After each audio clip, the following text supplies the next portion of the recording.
दोस्तों कभी कभी ऐसा होता है कि आपका पढ़ने का मन तो करता है लेकिन आप उसे कल के लिए टाल देते हैं। आप ये कहते हैं कि इस चीज़ को मैं कल पढ़ लूँगा। तो ये जो प्रोक्रेस्टिनेशन होता है, टाल मटोल की आदत होती है, ये हमें कैसे डेवलप होती है? क्योंकि ये काफ़ी फ्रस्ट्रेटिंग फीलिंग होती है, तो ये ज़रूरी है कि हम इसको अच्छे तरीके से समझें और इससे हमें निपटना कैसे है, इन तरीकों पे भी हम बात करें। अगर आप यूपीएससी जैसे बड़े एग्जाम्स दे रहे हैं या फिर कोई छोटे एग्जाम्स भी दे रहे हैं, तो उसमें आपकी ये टाल मटोल की जो आदत है, ये आपको आपके लक्ष्य से काफ़ी दूर खींच सकती है। तो आइए सबसे पहले हम ये जानते हैं कि ये टाल मटोल की आदत होती क्यों है। तो इसके कई रीजंस हो सकते हैं। सबसे पहला रीजन तो हो सकता है ओवरवेल्म होना, यानी कि यदि कोई काम आपको बहुत बड़ा या भारी लगे तो भी हम उसे टाल देते हैं। दूसरा कारण हो सकता है परफेक्शनिज्म। हम सोचते हैं कि पहले कोई परफेक्ट प्लान बनाएंगे, उसके बाद ही उस काम को करेंगे।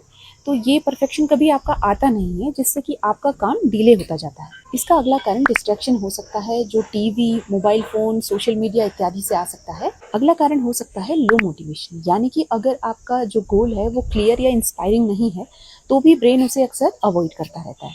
तो अगर आप इन रूट कॉजेस को समझ लेंगे तो भी आपकी ये टाल मटोल करने की आदत यानी कि प्रोक्रेस्टिनेशन कम हो सकती है।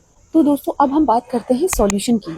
ये सॉल्यूशन काफी सिंपल है लेकिन उतना ही इफेक्टिव भी है। सबसे पहला ट्रिक है स्मॉल स्टेप्स में काम करना, यानी कि आपके पास जो भी कोई बड़ा टास्क है उसको आप छोटे छोटे सेगमेंट में बांट लीजिए। मान लीजिए आपके पास कोई 50 पेजेस का चैप्टर है, तो आप आज सिर्फ 5 पेजेस पढ़िए। छोटे छोटे स्टेप्स में काम करना हमें आसान लगता है, जिससे हमारा मन भी लगा रहता है और यही हैबिट धीरे धीरे कंसिस्टेंसी में तब्दील होती जाती है। अगली टेक्निक है Pomodoro and 2 minute rule.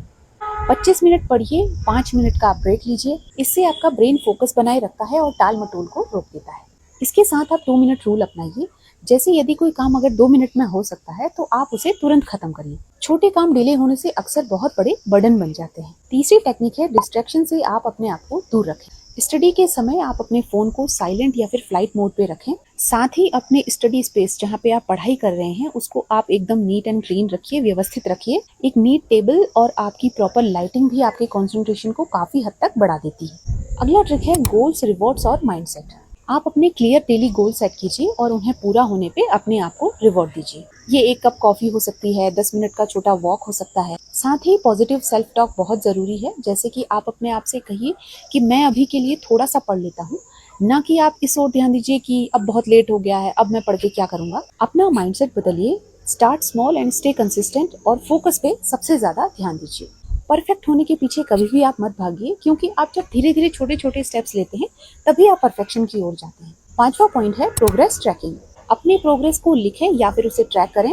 Visual tracking से आपकी मोटिवेशन बढ़ती है और साथ ही प्रोक्रेस्टिनेशन यानी कि टाल मटोल की आदत कम हो जाती है। हर छोटा अचीवमेंट आपका मनोबल बढ़ाता है और आपको आगे बढ़ने के लिए, एक्शन लेने के लिए प्रेरित करता है।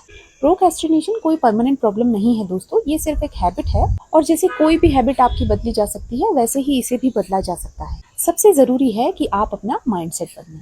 आप छोटे छोटे स्टेप से शुरुआत कीजिए। छोटे एक्शन से आपके एक टाइम बाद स्ट्रॉन्ग हैबिट में कन्वर्ट हो जाते हैं।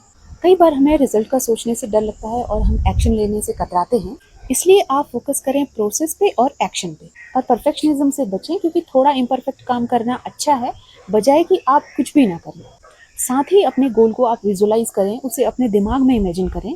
इससे आपको एनर्जी और मोटिवेशन मिलता है और आप खुद को एक्ट करने के लिए पुश कर पाते हैं। तो याद रखिए दोस्तों, हर छोटा कदम आपकी सफलता की नींव रखता है। बस आप शुरू कीजिए, लगातार चलते रहिए, धीरे धीरे प्रोक्रेस्टिनेशन की ये आदत आपकी पीछे छूटती चली जाएगी। तो दोस्तों, यदि ये वीडियो आपको हेल्पफुल लगा हो तो आप अपने क्लोज्ड वन के साथ शेयर कीजिए, ताकि वो लोग भी इसका लाभ उठा सके। धन्यवाद।